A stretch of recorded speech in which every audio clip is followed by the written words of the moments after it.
Hello and welcome to the True Man podcast, the podcast designed to create a generation of self-defined men. Today, I'm joined by Sam Adams, the founder of Liberating Masculinity. Sam, how are you doing? Hey, thank you, Lewis. I'm good. I'm glad to be here. Looking forward to our chat. Good. Me too. Really excited for this one. Should be a little bit of a different one, a bit of an interesting one. Maybe a little bit out there for some of the listeners, but I'm hoping that people will get a lot from it. But as always, Sam, in your own words, what makes you a man? Yeah, you told me you'd ask this, and I'm thinking there are so many ways to answer this question.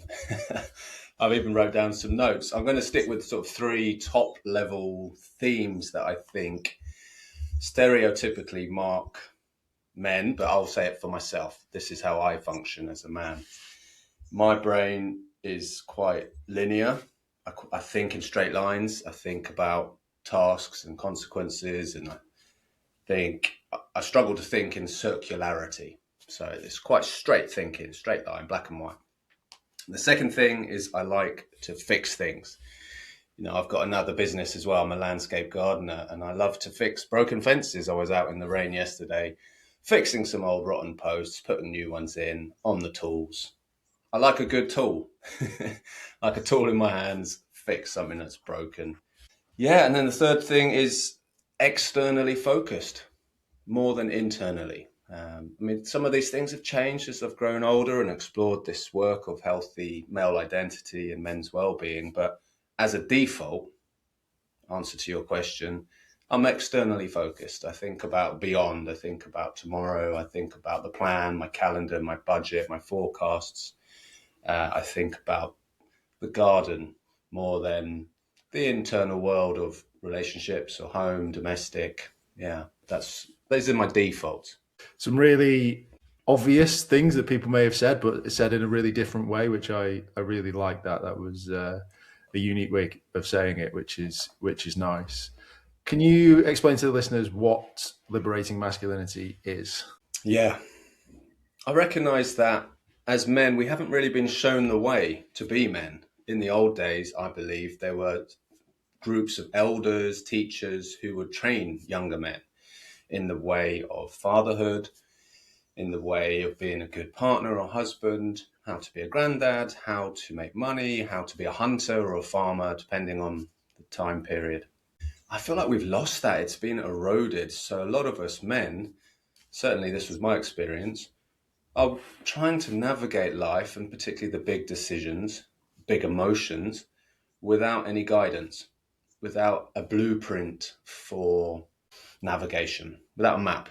So Liberating Masculinity is a map provider. We offer teaching and support, group coaching, fun outings and adventures where men can walk away with a framework to help them navigate life's decisions and find a greater sense of liberty to be all that they want to be as masculine as they want or not, to be the typical man, stereotypical man, or something completely creative. But the emphasis is on there should be freedom, and we need to have some honest, soul-searching conversations to explore these edges of the persona and then to better show up in all our roles. When do you think the sort of it takes a village was lost and we sort of reverted to shut up and get on with it, be a man? Yeah. If I had to choose one time when the village was eroded, it was the industrialization process, when capitalization took us out of rural communities and placed us in cities as factory workers. And that was a whole agenda set by the elite to control the land where wealth is, to expand their farms, the Enclosure Act of the 18th century. So it's around that time, and initially men were taken away from the farms, away from the community, away from the warmth and the wisdom of woman, and put in male-only working colonies. And I mention that word on purpose, Lewis, because colonization around the world, the British style of colonization, copied that format. I lived in South Africa for 15 years, and men were taken from rural parts of South Africa to work in mines and industry in the big cities around the colony at the time. And this was an effective means for eroding social values, controlling men. Yeah, it's sort of all ties in like the start of the patriarchy, if you will. I guess that's sort of where it all went wrong, if you will, a little bit. And this sort of idea that lone wolf as well, I guess that sort of gets thrown around a lot now, sort of banded in there with toxic masculinity and some of more of these buzzwords. But I guess it'd be really interesting to get your opinion on what is masculinity. Mm. Yeah, and what's the patriarchy? You mentioned that big word there. These words have got such a bad reputation. So part of the play on words in the title of my business is to liberate our very notion of masculinity, to clean it up. There's no denying that men have, for hundreds of years, effed up, hurt people, extracted from the land. There's been prolific abuse of people, of self, and of nature. So masculinity, it makes sense it's got a bad reputation. That those three things I started off our conversation with, about being external, about fixing or controlling, about being linear and black and white, they went too far. So masculinity in its extreme, imbalanced from the opposite, which is femininity, is toxic, is dangerous, as is the extreme of femininity. We always need to come back to a healthy balance of both. So that's important to say. You asked what is masculinity. Masculinity is those three things I said. It's linear thinking, it's black and white thinking, it's external focused. Anatomically, it's our left side of our brain, the left hemisphere, that engages through structure, through order, through controlling shapes, numbers. We have all of these rules to manage life's ups and downs. How do we navigate safe driving? How do we navigate crossing the road? How do we navigate our calendar and our budget? These are all forms of the left brain of masculinity, helping us to create order out of the absence of order. So I celebrate masculinity and I want it to be redeemed from where it went too far. And patriarchy is a good word. It means the father's oversight. As a child, I needed my father's oversight. He did as best as he could. As a father myself, I'm giving oversight to my children. We also need matriarchy. We need the mother's oversight. Where it all went wrong was it just went too far, out of balance. And there was a disconnect, particularly a suppression of woman, a suppression of feminine wisdom. And a big part, I think, of the healthy men's well-being movement is to help men understand both of these aspects, masculinity and femininity, and how equal they are. And we need to be mature in both of them. Do you think that men need to? You sort of talked about it a little bit at the beginning, where you sort of said what you want to be, but do you think that modern man, if you will, is what's being portrayed as a good man now? Do you think you need femininity, so as the opposite side of your brain? Do you think you need that in you? This is a great question. It's so important these days because of our world of gender fluidity that we're living in, and what does it mean to have these words? Are they still useful today in a gender fluid context? Are they useful words or are they unhelpful words? You know, they come like a suitcase that you need to open and unpack, so much in it. In short, absolutely, yes. The modern man does need femininity. What I noticed is modern man has embraced femininity from a place of, it's like we've not really chosen it. We've just become the opposite of the patriarchs because we don't want to be like Hitler or the colonist. So all of these men who effed up, we react to them consciously or unconsciously and say, I'm going to choose the opposite. And to use strong language, rather than being that hard-ass man, I'm going to be a flaccid, nice guy. I'm going to be kind. I'm not going to say what I want. I'm not even going to know what I want. I'm going to bow to what my partner wants, what my children want, what my boss wants. femininity is so important for a man to embrace his emotions, but from a conscious choice, from a healthy choice, rather than a reaction to toxic masculine behavior. Yeah, yes, 100%. And my experience, Lewis, as a man who's, I've been doing this work for 20 years now, the more I've embraced my femininity, the more liberty I've found to equally embrace my masculinity. It's a bit like, is it a yo-yo or those balls, that hang and knock into each other? The more I'm able to go to the right brain, the more I'm able to go to the left brain. It's like this dance of polarity. I want to touch very briefly on sort of fatherhood and boys and bringing up children and the importance of that. So we, like you say, we've seen in recent time almost a shift. Like I'm just going to be the opposite because that was bad. So the good is the opposite, right? That's sort of the logical side of the brain working that out. But as you say, that sort of yin and yang of being a lot more calm and a lot more present and a lot more available, but also being stern and logical and thought driven in and bigger picture ideas is needed as more of a balance. Do you see any sort of younger men? You say you've been doing this for 20 plus years now. So let's say before 25, that prefrontal cortex development stage, where maybe they've missed a little bit of this because they either lacked a father full stop, or the fatherhood that they received was so extreme the other way that they're now trying to unpick what they were taught. Mm.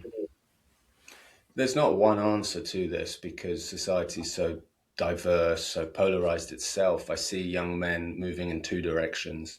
My most direct contact with younger men, sort of late teens, early 20s, has been at summer festivals where I go and promote this type of work.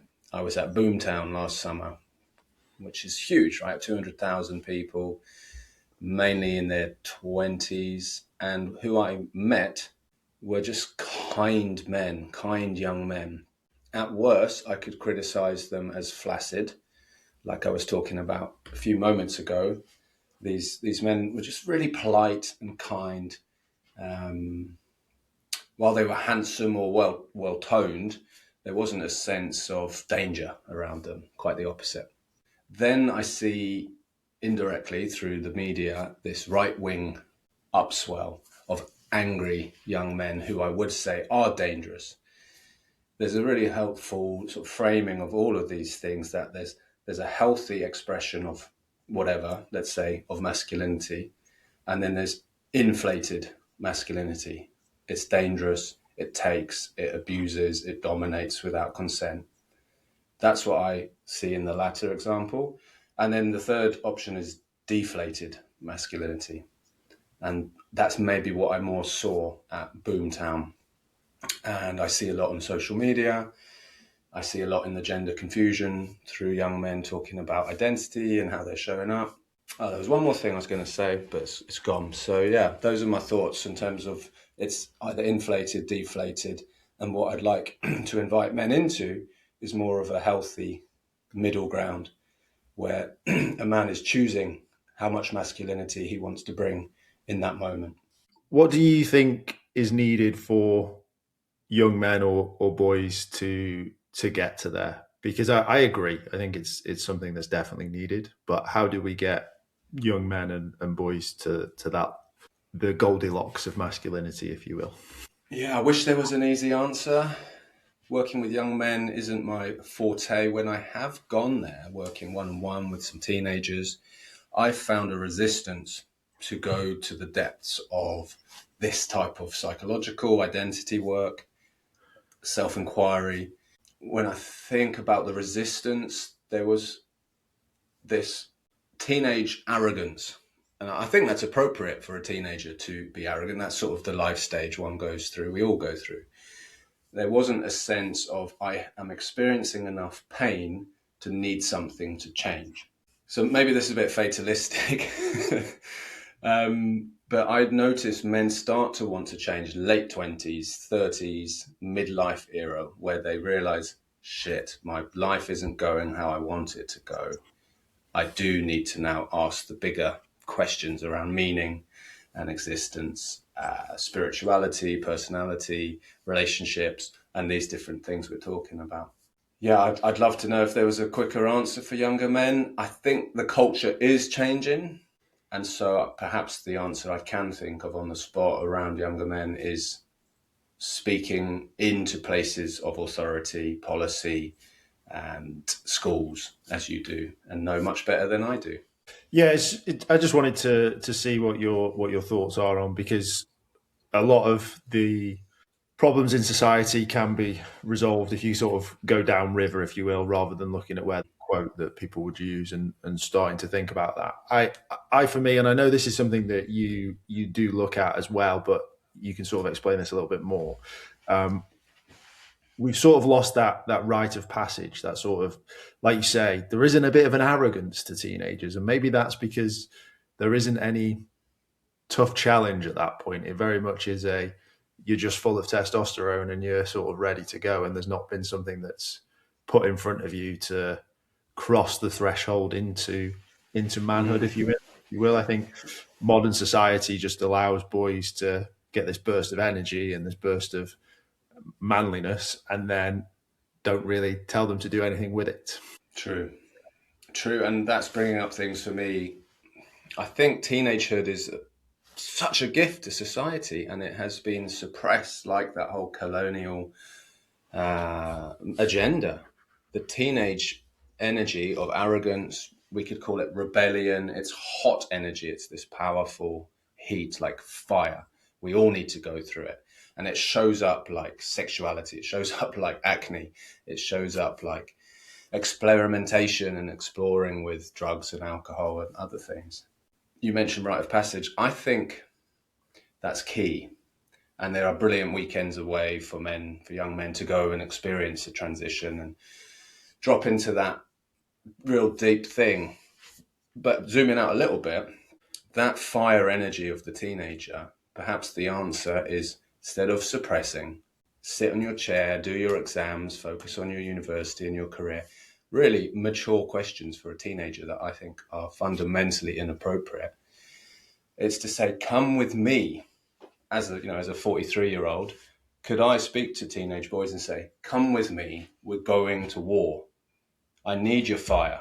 We're going to go and defeat injustice. We're going to go and build a new football pitch. We're going to go and create a new farm. Let's go and destroy this industrial wasteland and rebuild something. Like, I need your muscle. I need your hormones. I need your energy. And channeling it away from gaming, away from addictions, to actually hands on the ground, practical building. That I had a couple of examples like that in my youth because I lived in Africa. It's really needed. Yeah, do you have any experience of that, Lewis? Like, is that happening at all? It's not happening at the level that you would like it to happen. There's still this fear, right, of just like that if you let boys be boys, that they'll take over the world again. And I mean, maybe if you leave them to it, they probably would, because we've done it before, if you will. Like it has happened. It's almost like you look at places like Portugal when they had an influx of male population and they sent them off around the world. It's almost like people have feared that that's going to happen again, but that's not what we're looking for. Like you say, it's how do you harness that energy? Energy is quite not an abundant source on the planet. It's something that we have to create, and you've got some energy and you're trying to suppress it rather than use it, which is probably not overall good for society. And as we've seen, creates either weak men or dangerous men, I think is probably the fairest way of saying it. So yeah, there's definite change, there's definite ideas around it, but it's still a long way away. Like one thing that you said is, and I can speak from this experience myself. I was in my 30s, turned 30. I'd left London, moved back up north, was so confused. Everything was falling apart around me. And I then was like, oh crap, I have to get up and do something, or this is going to go very south very quickly.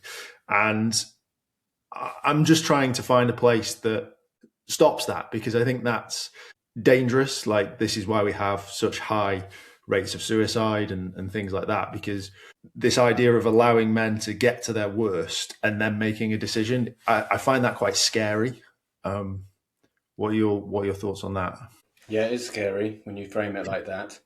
Where I was making that point was in the sense that there's an inevitability that a man has to experience a lot of pain for him to take himself seriously and reconsider his values.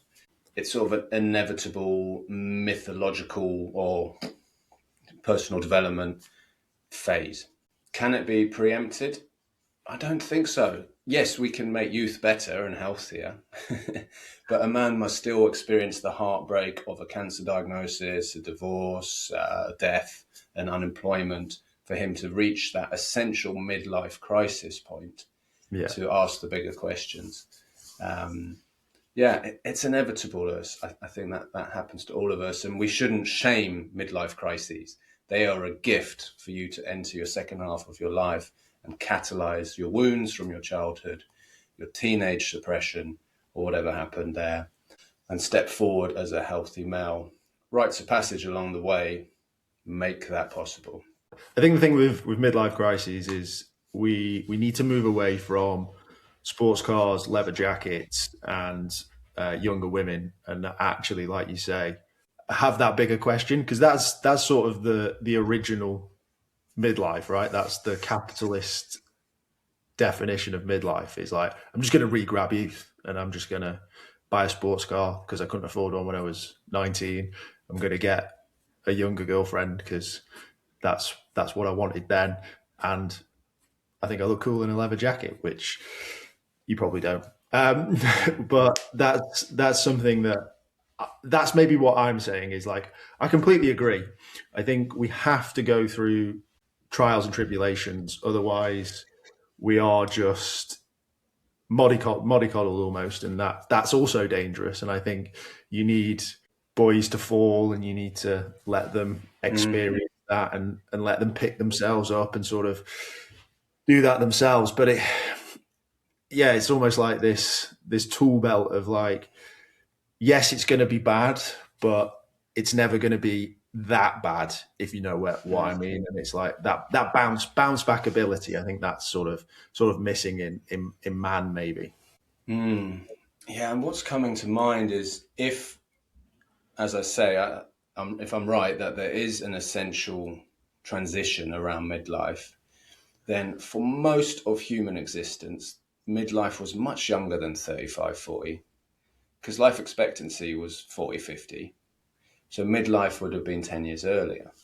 And I think a lot of the pain points that a man experiences when he hits his 30s would have in the past, and maybe we've evolved that it should actually be closer to your teens, early 20s, when the young warriors would come back from war. They've lost an eye, they've lost a hand. So that's the pain point, that then they can have their rite of passage to hang up whatever represents the fire, hang up their sword, their bow and arrow, and to say, right, I'm going to now mature into healthy, stable social building block of a family. And there's a story from Australia, Aboriginal tradition. I don't know if it still exists, so forgive me if I get this wrong, but in essence, it was a practice where the elders of the tribe would say to the young men, go, you're in your teenage years, go and experiment, go and piss about, go and have fun, go and be wild and crazy, and come back with your stories or your pain points. Once you're back, then now's time for you to grow up, to mature. We will mark your teenage years' death, and then a rite of passage into, right, everything now exists around the home, the tribe, the family. And each decade, if I remember the story right, is increasing responsibility around that tribal base. So that crisis that we have these days, as I'm listening to you, I'm thinking is linked to teenagehood being suppressed by the school system. And as we know, schools are based on the factory model of straight rows and sit still and do what the foreman tells you. Yeah. So it is a complex systemic issue. Yeah, yeah. I mean, I've got a little bit of an anecdote on it. ran some workshops with single mums of teenage boys, which was a space that we treaded lightly in, but felt that it was a powerful place to sort of be in. And one of the questions was, her son doesn't do anything. He doesn't do X, Y, and Z. It basically, we unpicked it all, and where it all broke down every week was the Wednesday, because she was working late, her partner was working late, and then she still had to come back and do all the cooking. And he was playing on his game and wouldn't come down for tea. And that's where it sort of started to erupt. And we said, like, does he like cooking? And she was like, yeah, he actually really likes cooking and he wants to be a chef. I was like, well, tell him you need him to make the meal on the Wednesday. Like, not can you make the meal? We need you to make it. Give him that responsibility. Let him work out what he's going to cook, what he's going to do, and go away and make it. Like, it sounds simple, but giving responsibility where you can is really interesting. It's interesting that you say that increases, because that was one of the other things that she sort of said was like, he still has to play by my rules. He's still in my house, which I get, right? Because it's still he's still technically a child. So there's a fine balance, but maybe there is ways around it. Yeah, I love that story, and you've emphasised the word boundaries. I talked about teenagehood being full of fire, and a fire without boundaries is dangerous. A wildfire will burn down your house. But a fire with boundaries will cook that meal, exactly what you were saying in that example, but metaphorically, it will create wellness and health and nourishment for those around. It will shape up the boundaries, give the teenager. I had some teenagers come around to my garden and we were smashing up some old concrete pavers. They loved it. Everyone got involved and they still talk about it. Just here's a tool, here's your responsibility. I'll step back. You've got the authority to do this. These are the boundaries. Yeah, I think it's really powerful. We talk about the problem of sort of gaming and online addiction, so porn all the way through to just doom scrolling away. How important do you think nature is in liberating masculinity? Oh, love that question. I think nature is important to answer to most of our challenges. It can facilitate the healing and wellness for whatever life stage you're in.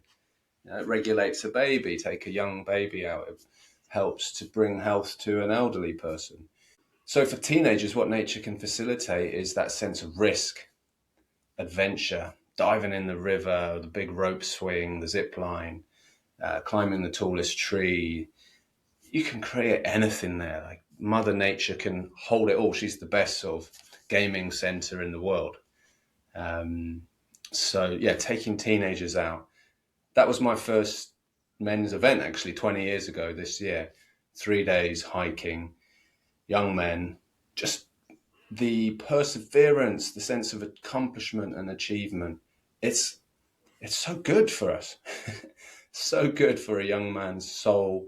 And then along that route to apply teaching on that topic, whether it's masculinity or something else, to stop and say, what does it mean to be a son? What's your relationship like with your father? What did he model? Let's make a fire. Let's talk about anger. Let's talk about boundaries. We'll sit around the campfire. How can we be like trees that are rooted and strong in our values and principles, but also supple enough to move with life's shifts and the wind of the ups and downs of life? It's so rich there. So rich. It really is. I like the idea of accomplishing something.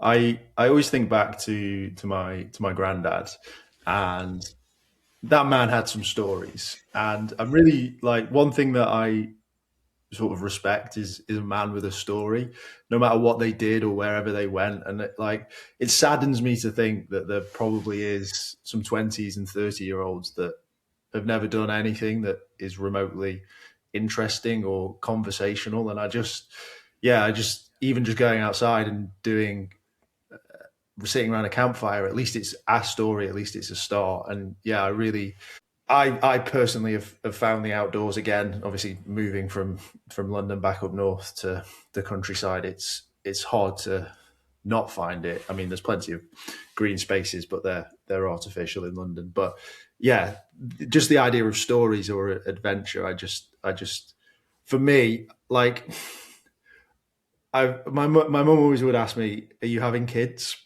Like when you get older, and I'm like, I don't know when I'm going to be a dad, but I know I'm going to be a granddad, and that's because of the stories that I was told, and I think that's maybe I'm just still in the stage of making the stories ready for the grandkids. But yeah, that's the thing that I want more of is men to create their own stories, create something that Mm. they can share with other people instead of just being, I mean, without being rude, boring. Um, like it was fair as it is. Yeah, we love stories. And we're a story consuming people. That's what social media is. Each short, each reel is a micro story. Stories create meaning. School is a set of stories that we're told, and we told that it's the truth. Religion is stories. This conversation on this podcast is a story. So perhaps the issue with young people is there's no one telling them other stories apart from these big Silicon Valley industries. For sure, for sure.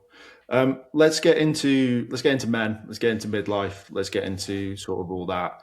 Um, you said you started this 20 years ago. How did Yeah. that all come about? Well, back then I was in the church. I was really involved as a church leader. Spent all my youth in the church, leading young people's groups, exploring spirituality, exploring addiction, exploring some of these themes, community and support at uni. Then we had men's groups, support groups, peer groups, encouragement, care for one another. So yeah, that was more than 20 years ago. I left the church 10 years ago, I think now, and I've been finding a lot more space to move with these themes amongst men. But perhaps to answer your question, underneath how it came about was my own wound, my own challenges of childhood, my father who left me feeling, yeah, it's emotional. It was a hard relationship with my father as a child. I'm really, really glad to say that's turned around now, and he's one of my best mates, and we hang out as much as possible. But it cost me. So I grew up thinking, well, I'm not sure what actually it means to be a safe man. And not just my dad, there were issues with my mum. So we all carry a father wound, we all carry a mother wound. And my unique blend of those two and other factors led me to want to work with men to offer these maps and frameworks for meaning that I had to find myself. Do you? There's a really interesting sentence that I love, which is "Speak from scars, not wounds." So, how did you heal before you started speaking? Hmm. I've not heard that quote before. Speak from scars, not wounds. That's a really important emphasis. Yeah, maybe it's semantics, but the wound becomes a scar and it's still there. It's still a marker of me, you know. And when I speak to my dad about these things, he says, is it in the past? Is it present? Like we've engaged in forgiveness and healing. It's been beautiful. But yeah, it is the scar. It's the scar that I carry around and always will do. At times it's a limp as well. Your question is, how did I heal before Yeah, talking on this topic? It wasn't one thing, man. It was layers and layers of things. There was a rite of passage I did with the Mankind Project, who run these weekends away for men all around the world. That was significant. I learned to trust men that weekend. I'd grown up afraid of men, and I learned to trust men. And then from that, I found a local chapter, and we sit around the fire outside. We light a fire, all weathers. I've sat in the snow and in the rain, in the sun. And we sat around the fire every week, talking like this, sharing vulnerably, challenging each other, encouraging one another, connecting with nature, slowing down, practicing self-care. So it's been years and years and years of that. And then I think I've learned also to have fun. That's been part of my journey because a lot of it's deep and turgid and academic, but also discovering sort of certain other groups for men, and a men's festival that I helped organise for a few years. It's like this annual party of men exploring everything about men, not just this deep talk and soul work, but there's a swimming lake, there's a sauna, there's dancing, there's drumming circles. I love drumming.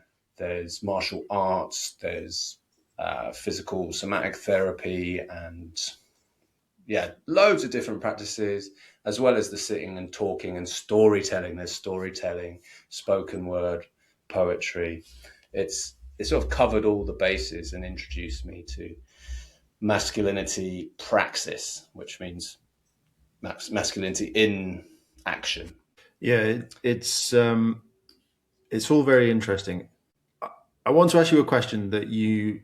I'm happy if you want me to edit this out. That's totally fine. It's more of personal interest to me. So you mentioned you were part of the church, and you have obviously gone on a journey, and you've sort of evolved. Is it fair to say more spiritually now rather than sort of religiously? And do you think that is an ascendance of sort of religion, or do you think it's just looking at it in a different way? Mm. Yeah, I mean, this is a big topic. You might want to edit it out just to keep us on point. So many of my friends left the church and rejected spirituality, rejected religion, rejected some of the good things about the church.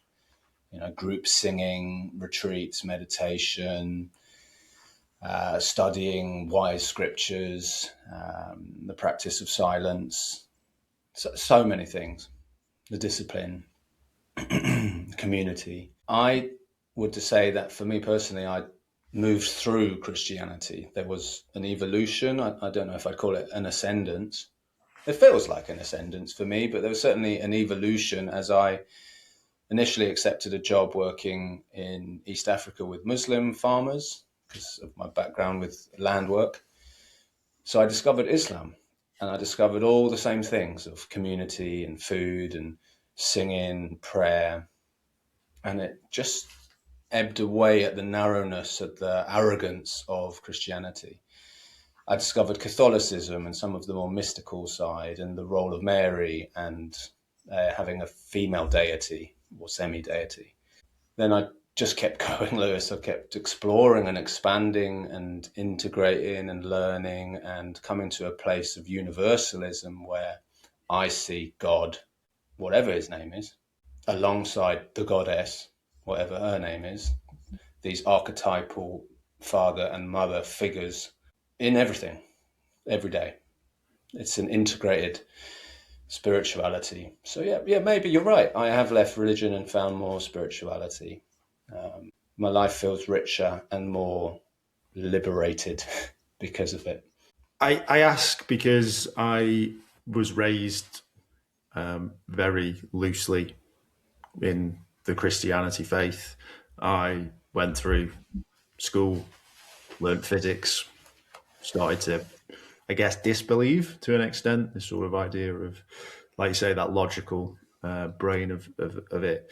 And then more on the other side of this, I'm interested in it again. I'm interested in the idea of Christianity and I guess everything having meaning, and maybe there's an element of ego to that, like why am I here? But I kind of dipping my toe back into it, and it's just interesting to see. I guess people that have dipped their toe into it and then gone further, like what's next? What's further up the down the rabbit hole, if you will, actually, rather than up the ladder. So that's why I asked. But it ties into what I want to do ask, which is this sort of idea of eternal learning for man and the importance of that. I think that is lost, but I would love to hear your opinion on man constantly evolving or learning or trying new things. This map that I've talked about a couple of times includes everything.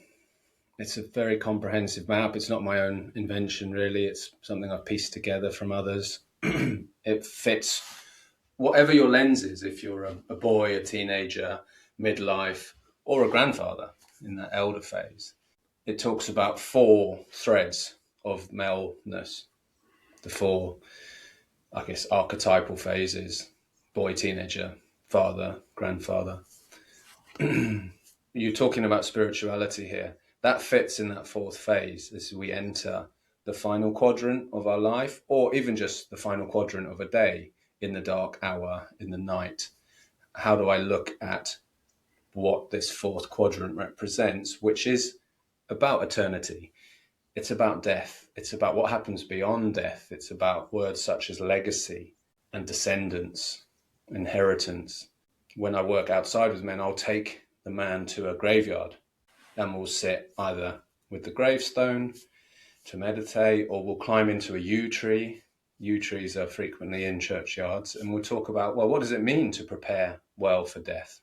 And to sit in the yew tree. The yew tree represents reincarnation, because the way the tree grows, it's always reincarnating with new trunks. And we sit there, and I might teach a man to pray. How do you pray? How do you consider this energy beyond what we see? Spirituality and this grandfather energy, for men and women, the elder energy, is a big part is about surrender. Islam means surrender. If you translate the word Islam, it means to surrender. So there's a great case in point. To have a faith, to mature into eldership, means to know how to surrender, how to trust, how to hand over power to the younger men, to the younger woman, to life itself, to my illness, to trust beyond what I can control. It's the culmination of a lifelong experience dancing with control. And then the final surrender is that last breath. So that's some of the content of the program. Lewis, does that answer your question? I don't know if it does directly.